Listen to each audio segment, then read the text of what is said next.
So we're here in Clovis, California, out at Sunnyside, and seems like about pairing right out here. Anyways, out in the country. Took a previous video, tried to do repair out here on this line. Abandoned a line that had been damaged, and you can watch the first portion of the video to see that, or a separate video. And the pool filler was still connected. Homeowner let us know that he believed that it had been rerouted from somewhere else, so it was just abandoned and capped off brass plug. So you had that T right here, and then it had a valve, a check valve, shut-off valve, a check valve, and then tied into the PVC. Anyways, he broke the PVC, and we repaired that. However, pool guy came out and says, nope, that's a pool filler, got to put it back in. So we just took all this off. It's not necessary. All this 1-inch piping with the hose bib and this the 1 by 3/4 bushing that's in there, and then that adapter. This was all ours, so this was good. This soldering right here was good. Right here it was still weeping, and we told the homeowner about that, and he was going to monitor it, but we're just going to take the whole thing back out. So here's what it looks like. We're actually all the way back to the main piping. It's an 1.5-inch copper main. That's the hard side coming from the well, and that is the soft side that goes into the home. This is the softening equipment here. And so we're all the way back to the fitting. It's an 1.5 by 1.5 by, looks like 1.25 T. Let me see. Nope, 1.5 by 1.5 by 1 bushing that's in there. So full 1.5 T, 1.5 by 1 bushing, and then a 1-inch nipple. So what we're trying to do, what we got, a little trick that we do sometimes, just to keep the heat off the rest of the fittings, we soak a rag, set it back there where the joint's at, and then we begin to heat and solder and try and repair. Like I told the homeowner, you know, the more we touch, the more chance this stuff falls apart. And from the previous video, you could see that the soldering job out here was just horrible. And you'll have to look at the video for that. Not a lot of solder in the joints, which allows for weeping and then scaling over. And then additionally, piping not inserted into the fittings all the way. So just poor soldering skills, and everybody makes mistakes, but big problem here is to try and get this pool filler tied back in, get a hose bib back on here without having to get back into this bushing or the T or up to any of these fittings. It just goes back and back and back. So hopefully we can get that accomplished. We'll take another video when we're done. Outside of that, we're good. Still here in Clovis, California, and we have got the water back onto the home. 2-inch, actually 1.5-inch ball valve back there, the green one. That's on, so water's on. It goes through the softener, comes up to this, comes up here, softening equipment, back down, and then back into the house right there. Our scope of work is we have taken these fittings off, which I showed you earlier. This is the 1-inch fitting that was sitting right there, and what we did is we took that off, put a brand new 1-inch by 3/4 by 3/4 copper T in. We did not solder anything on this fitting. This 1.5 by 1 bushing, as far as we can tell right now, no water, which is good, but we didn't do anything with this. Nice rag we had here with water dripping around it. It helps keep this cool while you're soldering out here.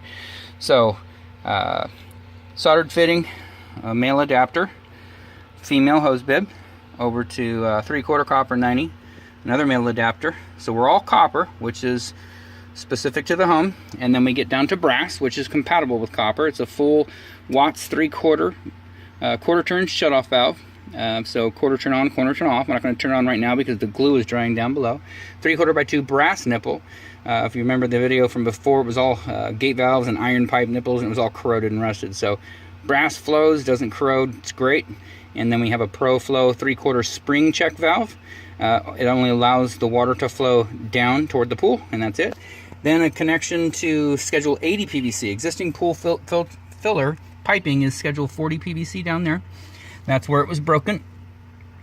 And so we went ahead and put Schedule 80 PVC in. Gave you a union right here just for grins and giggles. And then Schedule 80 90s back down to the Schedule 40 pipe. So this is all rigid. This stuff here is real thick. This is the piping right here, so you can see that's the good stuff. It's expensive, but that's what we like to do. So it's all tied back in. Water's onto the home. You have hard water right here.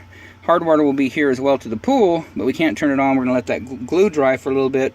Once it's dry, probably about an hour and a half. You can go ahead and turn that back on. We can't check for leaks because that is not our piping down there. That 3/4 Schedule 40 PVC, not our piping. It is under the ground. It goes out to the pool, and I guess it's connected to a float somewhere out there. When the water gets too low, the float kicks on, and it allows water from here, as long as that valve is on, to start refilling the pool. Homeowner believes there's something leaking out there. They went through a bunch of water, I think in the neighborhood of 800 plus gallons in a day. And once he shut off the old valve here, he said he was down to less than 40. So I don't know the exact details of that. You could have a break in the line, but there's really no way to test it. What we typically do is we run the line from end to end, wherever it is. We cap it off. We put an air pressure gauge on it. We pump 50 pounds of air in it to 60 pounds. You can go 100 pounds. It'll hold it, and then you just let it sit. No leaks. If there's no leaks, then you know it's a good line. So it's kind of hard to duplicate that.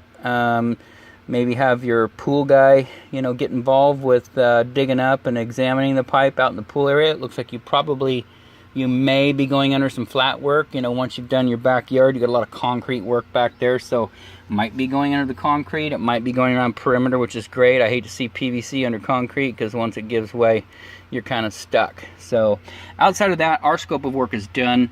Pool man came out and said, yep, we need the autofill, and so we've got it back in.